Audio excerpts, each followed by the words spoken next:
channel. My name is Scott Schaefer with Will for Mobile Sawmill, and today I want to talk about chainsaw safety. Chainsaw safety is something that a lot of us take for granted.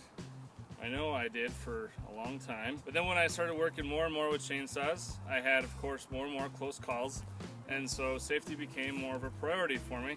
So whether I'm using the normal size chainsaw or the 880s chainsaw mill, proper dress is really important. So let me tell you what I wear.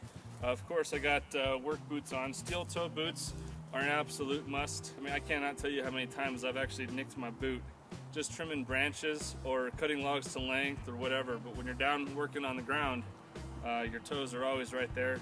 So steel-toe boots are absolute must. If you can get boots that cover your ankles, that's even better.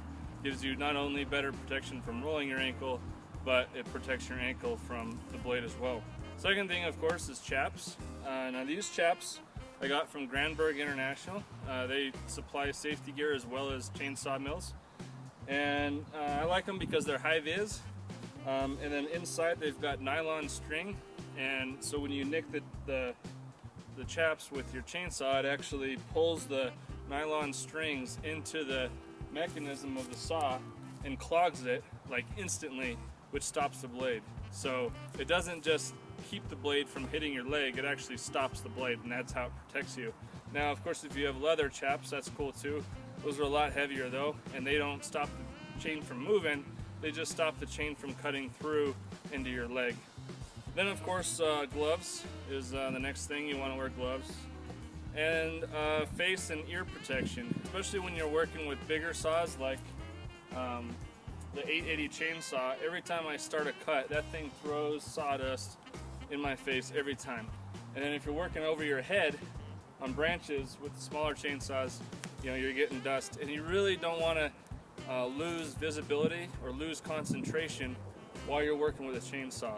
And that's why keeping dust out of your face, because when stuff flies at your face, you kind of have this natural reaction to look away or close your eyes or protect yourself, and you don't want to have that kind of knee-jerk reaction when you're responsible for a chainsaw. So this really helps keep that kind of stuff from happening. And I like this one, also from Granberg, that I like. Has a head strap, so you can tighten it like a hard hat, but it doesn't have the hard hat. I used to have one, or I still do, but I don't wear it anymore. That had the hard hat, and that's okay when you're trimming branches or knocking trees over and there's a risk of branches falling on you. But when you're just working out in the yard or like working with the chainsaw mill and there's nothing going to be falling on you, this is a lot better. It's a lot cooler.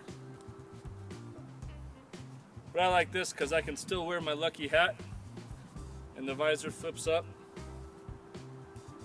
And this has a mesh visor on it, which I like. You can also get this from Granberg with a clear plastic visor. So it's just kind of a preference. And then, of course, if you're a towhead like me, sunscreen is really important too. But anyway, that concludes our little safety talk. Alright guys, thanks so much for watching. Please subscribe to the channel, and I will see you in the next video.